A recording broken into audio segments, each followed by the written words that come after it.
From Asia Society Switzerland, this is State of Asia. My name is Remco Tanis. 大家好，我是不合时宜的主播若涵。 And that's the start of another episode of The Weirdo. The Weirdo is a podcast for people who live up to its name, doing so with full conviction. 听众朋友们，大家好，欢迎收听这一期的不合时宜。这是一期串台节目。 It's a very popular weekly Chinese language show that started back in 2019, and it's dedicated to people who don't fit in. In Chinese, the show's called 不合时宜, what could also be translated as not the same. The Weirdo covers global as well as local issues, with the goal to connect China and its large overseas population. Topics discussed range from public life to private life, from international relations to personal relationships, from current events to the big issues of our time, like the pressure from society, economic uncertainty, climate change, gender equality, refugees, all topics related to, as the hosts call it, human survival in a complex and ever-changing world. My guest today is Qing Wang, one of the three hosts of The Weirdo. Qing has been living in Europe for a decade now. She has background in journalism, with years of experience as Europe and international correspondent for Shanghai-based news organization Jiemian News. Since this year, she's devoting all her time to The Weirdo. Qing will join us as a speaker at the State of Asia conference November 7th in Zurich. For now, Qing Wang, welcome to this Asia Society podcast. Hi Remco, nice meeting you. It's my great pleasure to be here. You're one of the hosts of the immensely popular Chinese language podcast, which in English is translated as The Weirdo. Actually, we've got some translation discussion going on. So our Chinese name is 不合时宜, which is a classic idiom from classic literature in China. When we decided to make an English translation of the podcast, we're actually sort of like struggling with one English name, and we finally settled for The Weirdo. But we do get mixed reaction from our English speaking friends, and some really like it because it can produce this a little bit nutty, edgy feeling. But some others said, hey Qing, if the podcast is called The Weirdo Podcast, it's really difficult to take you seriously. And how do you convince them to take you seriously then? By showing them what we have produced. So the podcast is entering its 5th-year anniversary. So this is like the 5th year we've been doing that. And we've been producing more than 200 episodes. So on a weekly basis, being very actively participating in all kinds of discussions, especially when there is like an issue that concerns a lot of public attention. And we build a big community among our audiences and also among our speaker group. So these are things that we are quite proud of, and it is a quite serious podcast. Just back to that name, because I saw on the website of the podcast that you quote the Economist, which says the Weirdo strives to cater to those who live up to its title. And you also have a quote on the website from Sixth Tone. And they say on the website, well, The Weirdo is a podcast dedicated to people who feel like they don't fit in. Just a bit of a blunt question maybe, but as a host, do you consider yourself someone who doesn't fit in, maybe a weirdo? And what is it you don't fit in with? From my personal experience, I do feel connected with the concept of not fitting in. In the past, when we say someone who will not fitting in, it feels like a negative judgment, like someone who had difficulty becoming a part of his environment, someone who may have failed to be an integrated member of the community. But nowadays, I feel the perception of not fitting in has changed. In a world full of crises, people realize that the society that we have been living in actually has a lot of problems. And that sort of mentality among young people, I believe it happens everywhere in the world, including in China. Therefore, not fitting in becomes a precious quality. It means that you first need to be knowledgeable enough to understand the problems, that you somehow need to remain critical and remain independent thinking. You need to keep questioning things, and you need to insist on your own agency. So if you ask me, do I see myself as someone who do not fit in? Yes, I think I do have a lot of moments that I feel I don't fit in. Right here in Europe, I've been living in Europe for 10 years in different European countries. It's a continent I really like, but there are moments that I feel, oh, as an immigrant, I do not fit in here.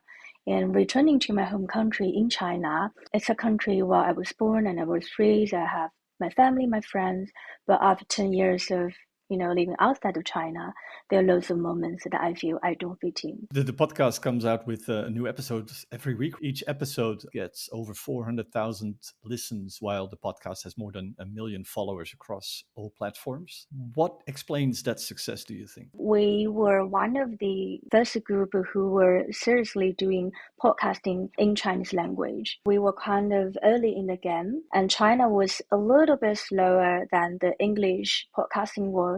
And so we were lucky to be there when it started taking off. In 2020, because of the COVID pandemic happened, and I think that fundamentally changed people's life, including people's way of consuming information and people's way of using media. Secondly, it is because of the transformation that is right now happening in the global media landscape. The old style journalistic reporting start facing more and more challenging. And I think podcasting as a medium became something innovative, creative, that includes both professional way of approaching story, but also it could feel a sort of private connection, kind of intimate one with the host. That is probably a new way of establishing trust. Again, we were lucky because all the three co-hosts, we had background in media and in being journalists. So I believe the content that we create address the need of accessing reliable, trustworthy information, and also the emotional need of hearing story from someone you know, you remotely know, you feel it's a real person speaking instead of a factual but somehow cold media organization. In the podcast, if you ask me what is number one rule when we decide to cover one topic, do we have something to say? Do we have some good question to ask? Do I really want to know the answer of the question? Or do I just pretend I want to know? So I think there is like a big difference, and I think our listeners see it, they hear it, and they appreciate it. If you choose those topics that you feel personal connection to as a host, or that you know your audience already has a personal connection to, isn't there a risk that you end up only speaking about things that you already care about and not really looking outside of your bubble? And maybe also, if that doesn't lead to your audience as well, just circling in that same group and saying, well, I'll just involve myself with this community and it is a great community, but that also liberates me from the responsibility to find a solution for problems the mainstream society might deal with. It doesn't really come across to me as, let's also find solutions for the anxieties we have or the problems we see that make us feel outside of the mainstream. Yeah, I think that's a great question. And again, you're coming from a journalist background. I have thought about this question a lot. My thinking in our podcast is that, do I worry that this will be just a small bubble thing? Yes, I do have that worry. And one way to compensate that is to invite speakers who have different views. They are not always our friends. Sometimes they're from the group that we have very different political views. But if you ask me, when I decide which topic to talk about, I do have to admit, yes, there are some issues that I care more than other issues. For that, I have to admit the limit of our capacity. Like, for instance, I care about the women's issue a lot, and we give that a very high priority. And the women's issue, in national political, economic world is probably not always that important when you talk about how the whole world is functioning from a geopolitical point of view. But for me personally, women's issue is a really important one. I really want to give space in my podcast to talk about topics like such. You used to be Europe correspondent and international correspondent for Jiemian News, a Shanghai-based commercial news outlet. A while back, I came across an interview you gave, and when asked why you became a foreign correspondent, you said, I want to help China and the rest of the world understand each other better. If we look at now, 2024, what are currently the biggest misunderstandings in both directions between China and, well, let's look specifically at Europe? That is the question I have been sort of struggling to answer. I think right now the relationship between China and Europe is in a very interesting and challenging phase. I think for a long time, Europe was considered as a place, a sort of human heaven for a lot of Chinese people, especially like 10, 20 years ago. For a lot of Chinese people, they used to aspire to come to study and to live, to work in a European country, because that was somehow, similar to what Francis Fukuyama described at the end of history type of place, right? Like Switzerland. But I think that perception has been largely challenged in the last 10 years, especially ever since the Syrian refugee crisis and then the Brexit referendum following and the rise of populism. After that, the Chinese general public started forming some sort of perception that Europe is in decline. And we saw the news reporting in China had somehow amplified that impression. And, not to mention the COVID pandemic and then the war in Ukraine. I think that contributed to the impression that Chinese people start having that turns towards Europe and European society. It used to be a sort of looking up attitude. Chinese people look up to Europe. Now it's somehow, no offensive, I'm just like describing, what I have been feeling from this No group offense of taken. audiences. And from a somehow looking up attitude to a somehow looking down. Of course, Europe is still the well-functioning, well-governed society. I mean, objectively compared to the rest of the world, maybe the living standard is the highest in this continent. There are a lot of things that China should learn from Europe. But on the other hand, we also need to, realize in a post-colonial world, we should also be more aware and also more critical about Eurocentric approach, not just in China, but also in the rest of the world. Conversely, there are also two trends when Europeans look at China, it's either that, China is having high economic growth and it's producing a lot of high technology and it creates some interesting model for societal development. And the numbers are crazy, the numbers are great.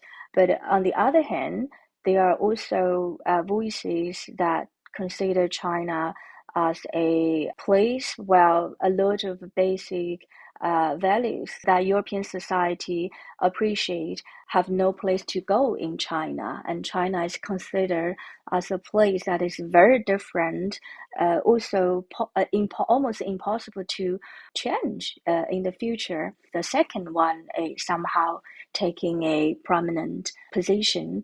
It is true both sides, but China is also more than that. China and Europe is in a historical turning moment. There is space and possibility to collaborate on so many grounds. Of course, there are obvious differences, but whether China and Europe can overcome those differences would somehow decide the next stage for the whole humanity. And I'm talking about that specific in the context of the climate crisis, in dealing with the climate crisis. I think China and Europe are the two most committed players in the world, because you have the US as also a super big player, but with this political uncertainty that might happen in the coming 4 years, I think China and Europe should form a more solid ground on the specific issue. If China and Europe cannot collaborate on this issue, we almost certainly cannot see it happening anywhere else. Have you kind of given up on the US and China cooperating on these issues? I am more pessimistic about the China-US relationship. I think the China-US relations have this nature of somehow inevitable competition in a lot of ways. My personal feeling, China and the US are actually two countries that are quite similar to each other in terms of social mobility, while at the same time,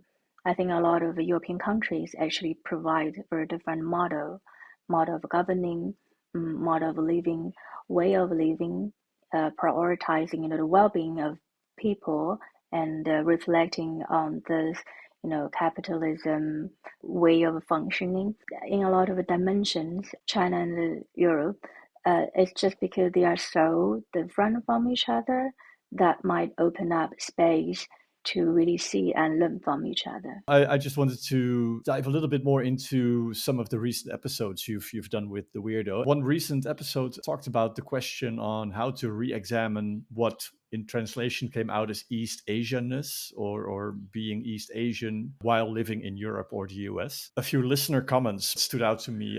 One listener said, well, in East Asia, the cost of making choices is too high. It's difficult to be like young people in Europe who graduate from high school and don't care if they don't want to go to university. This person said, I've lived in Europe for 641 days, back to China now for 26 days, but I think I am more suitable to live elsewhere. With the same hard work abroad, the soul can be free and feel the joy of life. I've been going through a few of the episodes and the comments, and a lot of them are kind of in this tone, right? It's very personal sometimes. It's very much about dilemmas facing in, for example, if it's difficult to find a job in a slowing economy, or the pressures from society on to go to the best university or to get married early or whatever. These listener observations, how do they match like your own experience, like the pressures of living either in China and working there and meeting the expectations of that society, or living life in Europe? Thank you so much for going through our comments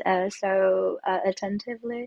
And I think this is definitely a global phenomenon right now for young people to care much more about, how should I live my life? It is a reaction of a post-pandemic world that people's life have been largely disrupted. And, at the beginning of the pandemic, a lot of those listeners, they probably just started out at college or started their new job, or some of them were studying abroad, at this fresh start of their adult life.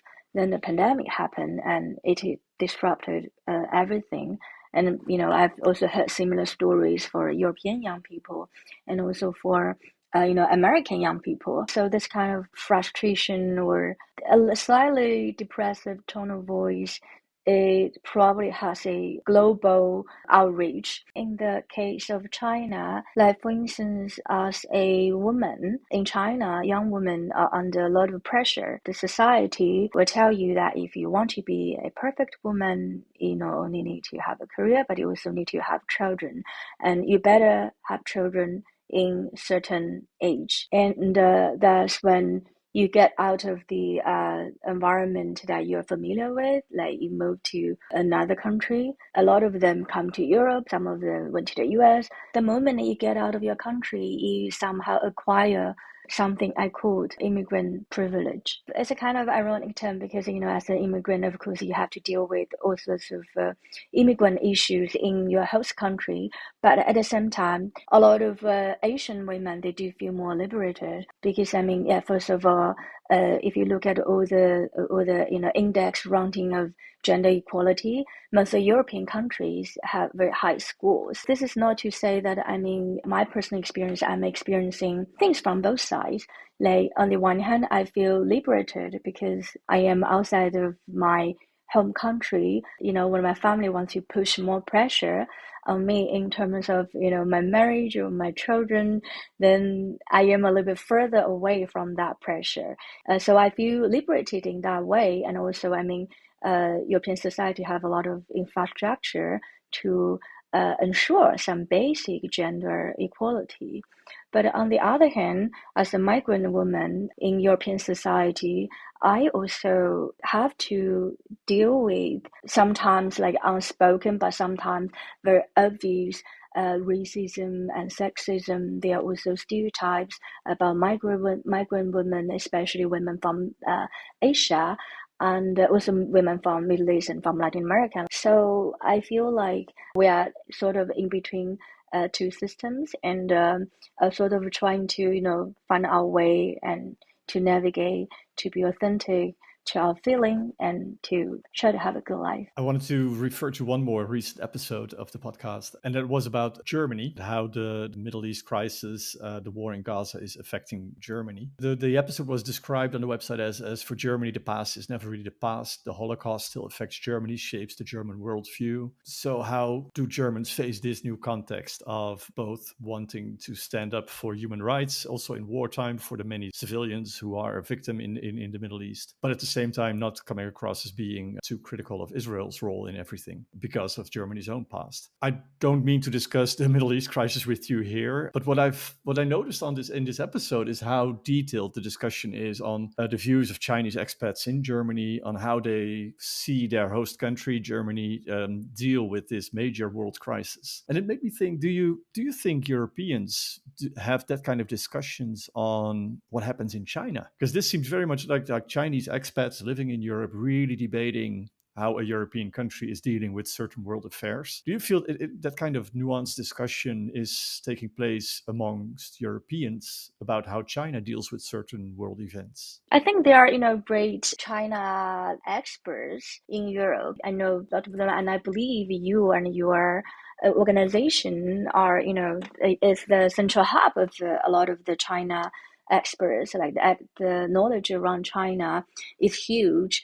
Lots of Europeans spend serious amount of time in China speaking fluent Chinese and who have a very strong personal stake in China. And I think the expertise is there, the knowledge is there, but I do also get frustrated whenever I go to conferences about China, because your feeling is generally the conversation in a private occasions are much more interesting than those one that happen on the stage, because you sort of already know, okay, this is about, China in a geopolitical world, this is China's foreign policy, and you somehow already know, okay, this person is going to represent this kind of opinion. It's not always that. Sometimes you get surprised as well, but like you say, the public discussion in Europe does have that kind of simplifying element. On the other hand, I think there are also a great expertise about European politics, European society in China, but most of them are also not for the public. So if you look at a similar forum or conference in China about Europe, it's also like that. You go there and you go through the speaker list and you're like, okay, yeah, I sort of know what this conference is going to be about. So I think for our podcast, one of the angle I quite like in this episode is that the two guests that we spoke to, they are Chinese people living and working in Germany. And it was actually a live recording event happening in Berlin. We gathered a group of 30-40 Chinese participants, so Chinese people living in Germany. Their role is not so much of, a Germany watcher or Germany observant. They are really living here. So there's how, for instance, the Gaza situation does really affect their life. Like, for instance, every weekend you will have some like big protests, one side or the other. I think the whole Gaza situation, especially Germany's stance in this situation, also do raise question for all the immigrant group living in Germany, considering Germany as a society that they really want to be a part of. And of course, then whatever is going on in the society matters a great deal to them because they are one of the stakeholders in the society's well-being. Your podcast is celebrating 5 years this year. And I saw that you produced a special cap that you offer for sale on the website with the Chinese character Bu on it, which kind of translates as no. The website said, well, in contemporary society, learning to say no is an attitude and a skill. We want to give more people the courage and attitude to say no loudly. And then there are some topics like no to a distant relative who is urging you to get married, no to tell me to be more beautiful, work harder, be more successful. No to war, death, climate disasters. Some of these topics we've discussed in our conversation. What is something that your audience feels like they could say yes to, actually? Oh, that's a very important question that I don't have an answer for. I am afraid. Something that I personally start to realize after doing this podcast for 5 years, it is not enough to just say no. It is not enough to just be aware of what you don't want to be, but it's also very important to know what you aspire to be. For me and my co-host and for the community, we would love to, if we have the chance, say yes to more choices, more freedom, more inclusion. It is the society that we feel right now we probably don't have. Thank you very much for this excellent conversation, Qing Wang. Thank you so much, Ramiko, and thank you for the effort. Looking forward to see you in Zurich and probably also in Rotterdam. Yes, absolutely. Thank you. Thank you. I'm joined as usual by my colleagues Serena Jung and Nico Luxinger. Could either of you see yourself listening to The Weirdo if language wasn't an issue? I would love to listen to it. And in fact, Remco, I wanted to start by asking you a question because I really like this conversation. And I think you did a great job. And we could feel how there's also like this personal level of two people with a journalistic background talking to each other. I was left wondering, like, you quoted from her episodes and from reader comments. Now, I know you lived in China, but my recollection is that your Chinese isn't completely fluent. Like, how did you do that? Google Translate. I dove into the reader comments on the Weirdo website, which is fully in Chinese, and you kind of, I can read it a bit, so then you contextualize it a bit, and I thought, oh, this is where I want to really know what they're saying, and then I just went from there and cut and paste a bit. The more personal approach in this conversation wasn't perhaps, of course, it plays a role, but just the journalistic background Qing Wang and I both share. Also, just living in what is not your home country, even though I think the distance for her is, of course, much bigger from China to currently Rotterdam, the Netherlands, which coincidentally is my original hometown, where I haven't lived since 2007. So it's been a while. So I kind of very much matched with her on that, I think. How about you, Serena? I would love to listen to it. And I think it's what we want to hear, right? That's what we're wondering all the time. What do people think about current topics? And she said it's for people who are young and at a certain point in their life. But I think I'm not that young anymore, but it resonated completely with me. And I'd love to hear more. And I will try to find some time and use these translation tools that you did. I think personally, I fail to appreciate sometimes how the pandemic and the COVID lockdown, which is kind of where The Weirdo as the podcast really started taking off, how much that has affected, especially people in their demographic who just got out of university or just started a new job, just moved somewhere abroad, for example. And I really... liked is maybe not the right word, but was struck by, she said, well, yeah, and then there's kind of what I perceived as a bit slightly depressed tone out of the reader comments or the listener comments. She said, yeah, but I hear that from Americans and from Europeans the same, who are all in that same demographic of like early 20s, mid 20s perhaps. And just when they were ready to start life, the pandemic happened. And now they're all a bit anxious, maybe more so than my generation or your generation was. The question, as I've kept asking myself while listening to this conversation, is there maybe something happening in Chinese society that we're not seeing? And I mean, I'm sure there's many, many things that are happening that we're not seeing, but I think there's sort of a general impression due to the political structure of the country, but also due to the, I think, somewhat limited media coverage that's still possible on the country, that maybe makes it feel a lot more static than it is, right? And that there's kind of like things changing. I don't want to say below the surface because they're probably quite visible, to listeners, to the Weirdo or anybody else, like, actually in the country, but maybe below the surface for people who are further removed, like us here in Switzerland. That would be interesting. And I think in a way, this podcast and maybe others like it are just an incredibly important sort of window into that, in a time when again, sort of traditional media coverage of the country is tricky. I happen to know that Qing has been involved in a project that translates an English language newsletter into Chinese. And I kind of thought, well, maybe somebody should start offering Weirdo translations into English, because I think it would be an incredibly useful repository view into Chinese thought that I think doesn't exist anywhere. I think she also said it, like the COVID pandemic fundamentally changed how the people's lives in China.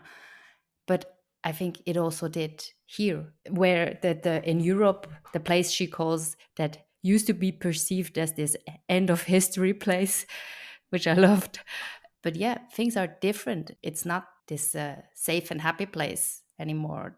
That, of course, sort of brings us right back to Remco's conversation with Raja Mohan last year, and Raja's insistent that, sort of Europe has been living in a garden and now has to contend with the return of the jungle. I did very much like, and I think here at the Asia Society offices, we had a similar conversation like 2 months ago, where somehow a surprising conclusion was that the US and China are probably more similar than everybody thinks. And just hearing Qing say that without me asking directly about that, I thought, well, then there's definitely truth to that. And I kind of always felt like China was or is the most capitalist country I've ever seen. And she compared it with Europe and how in Europe, the well-being of people seems to take priority often over whether you have a job or whether there is still some society that kind of wants to take care of you from a government perspective or with welfare.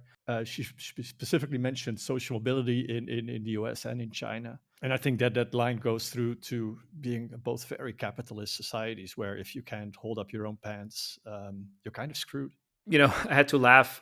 We don't have to tell our listeners exactly how many downloads this podcast gets, but I think we can share that it's less than 400,000 per episode. And so I had to giggle a bit when she sort of said, sometimes she worries that it's too much of a niche affair. I think those download numbers pretty much solve that problem. And I had the same effect when she said, we're not talking to the Germany watchers in our podcast, but just people living in Germany. So that's an honorable thing.